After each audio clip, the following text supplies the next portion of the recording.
man. Time to get up. I'll wash your daddy. What the hell happened last night? You blacked out after the Bruins beat the Pens. Did I do something embarrassing? You did run down the street in nothing but a jersey that didn't quite cover enough. Neighbors are probably used to that by now. You kept shouting in my face that Halak is my daddy? I'm not apologizing for that. You said the reason you couldn't have a threesome with Patrice and your girlfriend is because you'd be afraid that Patrice would like her more? Hey, that's a deeply seated fear. Guess not then. Although you did say DeBrusque was overrated. Hi, what? Low quality fans of a high quality Bruins team. That's a dub! Welcome back. Oh, this has been such a fun week of hockey. Seriously. I gotta say, beating up on the Pens, super fun. I love watching Crosby lose. I know you do too. But did anyone else not feel super confident going into this game? Because obviously, DeBrusque gets taken out of the lineup because he is injured. And then, of course, Halak's starting, but I think that was probably the plan anyway, and giving Rask a little time to get over what I assume is a pulled muscle or something. I'm down with that. But you still feel a little more confident with Rask in the net. But what really shook me is our lines to start this game were, let's say, inconsistent. First line, Bergie, Marshy, Smith. Fine with that. Put Smith on the top line for a little while. That's some fun. Second line, Ritchie, Krejci, Coyle. Now that's interesting. I was really pumped to see them work together. By the way, real quick, 3 favorite nicknames that people put down in the comments or message to me. Nick the Baconator Ritchie. That's a little unfair because I get hungry during these games. So I love it. Nick Quick Stick Ritchie. That might not be fully accurate, but it kind of is, right? He's in the slot, bounces out to him, just boop. My favorite one was Thick Ritchie. As many C's as you want on there. Thick Ritchie. That one really got me. Good job. The third line. Frederick, whom I love. Lindholm, who has not seen any action yet. And then Studnicka, who I want to be great. Oh, what are we doing? Because it feels like it's a throwaway line when you look at the other 3 lines. Of course, at the bottom, you have Bjork, Corrali, Wags. I'm fine with that. Bjork hasn't shown that he can stick in the NHL yet, but on that 4th line, he fits in pretty decently. I just think Frederick's a better fit there. I went into this game feeling kind of bad for Freddie because I thought he wasn't going to get a lot of ice time due to the line he's on, and it felt like it was going to be a very protected line. And it kind of was, but they each hit 12 minutes, so that's not that bad. I just really didn't understand why we were doing it. Only change on defense is Grizz back in the lineup, which you'll love to see. What I really wanted to see tonight was a really good effort from a team that's been on a little bit of a hot streak, but been winning close games, which you know isn't always super sustainable, especially if you're giving up 2-goal leads in the third.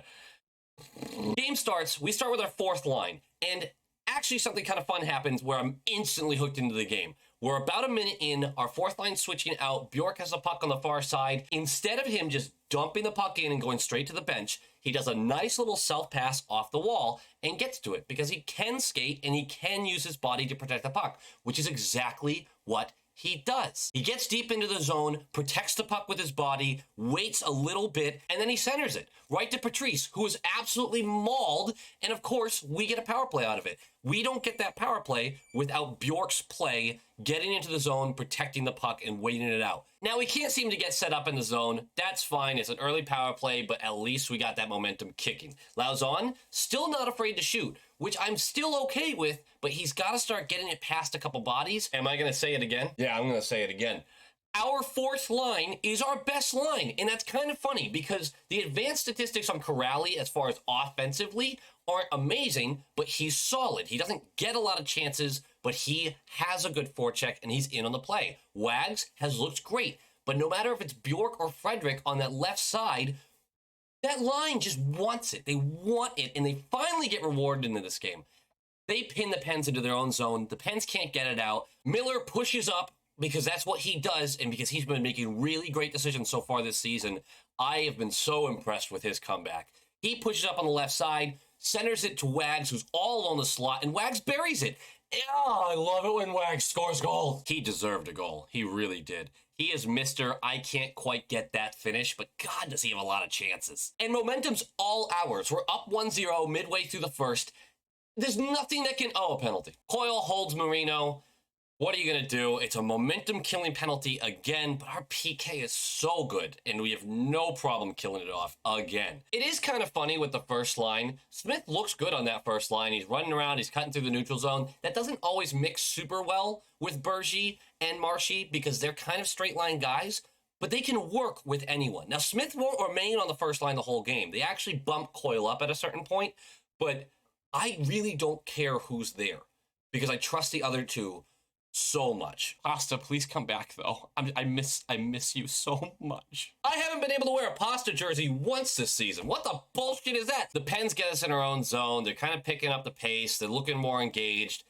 The first line gets a little tired. We try to clear the puck. We can't get it out. And then Cody Ceci buries the puck low blocker side on Halak. And I honestly think Halak should have had that one. I don't love that kind of goal being given up, but the chance shouldn't have happened. So let's not blame Halak for that one. So it's 1-1. We respond with putting our fourth line out, and they immediately get the puck into the Pen zone, and they're pushing on them. As soon as that line leaves, the Pens come back, and they're building momentum, and they're building energy. But wait! Is Bjork? He couldn't. He wouldn't. But he did. Kuraly, who I have been preaching has been solid, even though he doesn't have the numbers or the advanced analytics or whatever, but to the eye test, has been solid so far this season, forces a turnover in the neutral zone. Nice. He gets it to Bjork. Bjork does that thing that you really hate, where he does a full lap of the offensive zone, and he had options, but he doesn't do anything with it. So, of course, Bjork gets in the offensive zone and goes, wee! Until he reaches back into the slot and just panics and throws it at the net. He just panics, doesn't he? He's a panicking boy. Now you might be thinking, but Loqual, you said he did something good, which he did. Because right after he panics and he throws it at the net, he covers back in for the left D. Miller moves up. Now he doesn't win the puck, but the puck gets cleared right back to Bjork. And so Bjork has it on the blue line and does his best Marshy impersonation because some moron tries to come at him. Absolute idiot. He goes right around him, throws it at net, lucky bounce off Kuraly's skate. Goal! 2-1, baby! Was it a lucky bounce? Sure. But who cares, right? This fourth line has been so dominating, even though they don't have the point totals. Oh, they've been so fun to watch, and they just suck the life out of the other team, which is also, fun to watch. Now, time for Loqual's big, stupid, idiot moment of the game. During the first intermission, I go, man, and second period, we've been starting hot, so I bet we're going to look good. No. In the first 7 minutes of this period, I felt like we didn't do anything, which is true because we didn't get a shot on goal. 7 minutes. Here's the difference. The Pens spent it all in our zone, basically, but they got one shot on goal, and it didn't amount to anything. Our layers defensively are so good. Not a lot of shots get through. And when they do get through, we have elite goaltending. Regardless, after 7 or 8 minutes of crap, and you're like, I really need something to happen, who is going to save us? Who could save us? How about 2/3 of the perfection line and Coyle? This was a hockey goal. Clean entry by Marshy. Puck gets thrown around. Grizz, Coyle, Grizz, slot, Bergie, goal! Up 3-1. We're looking really good. Couple huge chances, both fed by McAvoy's puck moving up the ice. They don't amount to anything. Although McAvoy doesn't always show up in every box score, he is so important to this team. And a lot of times, I know this league is different now, but if you don't hear a defenseman's name, that's not that big of a deal. I rag on Studnicka and Bjork when I don't hear their name because it's their job to create. It's McAvoy's job to destroy, and he does. Now we get to the portion of the period where a little stat comes up, and it went longer than this, but the Pens hadn't had a shot on net for 8 minutes. And I know the beginning of the period, we didn't either, but God, we look so much better than the Penguins. The Bruins as a team are so much better than the Penguins. And that's not even like hyperbole or me being a jerk. We're a better team. And I'm starting to look around the division and going, man, I was nervous about some of these teams taking a step forward. We are easily a top 3 team in this division. We might be the best one. The Capitals do look good, but we might be the best team in the division. So I'm thinking all this, and then of course we take another penalty. But who cares? Because Halak is better than you. He's better than you. He doesn't care what you think. He's better than you. And he just... What a frustrating team to play against, because you cannot get a puck on net. And when you do, Halak or Rask are just sitting there going... If I was better at editing, I would edit pucks just flailing off my arms there. But I'm not, because I don't know what I'm doing. It's called low quality for a reason, folks. Late in the period, we take another penalty, a really weak holding call against Grizz. I'm not one to personally blame refs. I really try not to. I hate when people do it. I just think it cheapens the game. I'll drunkenly rage about the refs, but I just don't blame them for stuff. This was a bad call. Start of the third. Now, not a lot happens in the third, telling you now. But what does happen is Grizz is not in the penalty box to start the period. He is injured again. He probably won't be available Saturday. He is listed as day-to-day. He might not travel with the team. The report said it has nothing to do with the previous lower body injury. Hey, Pens, do you know what you don't want to do? Blatantly interfere with a player when you're already down by 2 goals against a team that can't stop scoring on the power play. There's not a lot to say about this. A lot of puck movement. Again, Bergie sits in the slot and he buries it. This power play looks amazing. And it's because we're not afraid of getting in front of the net anymore like we were in the beginning of the season. What is fun about this goal is that it was basically Bergie's bumper goal. We've all seen it where he's just on the bumper of the net and little pass and just throws it in, top corner, whatever. But he's actually at the top of the circle in the slot, but it's the same motion, same speed, and just launches an absolute missile top corner. This guy, he defines the perfection line. Because Marshy has his moments of beauty and these moments of absolute bonehead stupid plays. And then Pasta is great, but like he doesn't have the same kind of mental fortitude that you would see from a guy like Bergie. Bergie is calm, cool, collected through the entire game, and he's always in the right spot. That man is the ultimate hockey player, and we are so lucky to watch him play.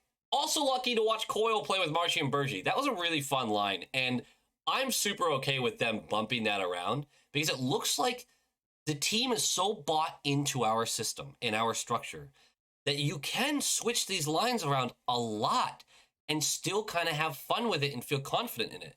I know the 5-on-5 scoring hasn't been immense, but we're obviously fixing that. But there are going to be times that we'll have Coyle on the first line, and I think that's going to be often. And DeBrusque, and then Pasta's going to drop down to the second line. Kastya's going to get moved around. Frederick's going to get moved around. Bjork, if he can stay in the lineup, is going to get moved around. I just really think that a lot of these guys are going to get comfortable playing certain styles with different people. This could be a really scary team. So, on that note, good game, you adorable flightless dildos. Game notes. Okay, real quick speed run of this. Carlo, you never hear his name. And this goes back to my McAvoy point of this guy's a defensive defenseman. Me not hearing his name is not a bad thing. He did have moments in this game, but he has been great. I mentioned the Grizz thing, so he's probably not playing Saturday, but Rask probably is. DeBrusque, probably not traveling with the team.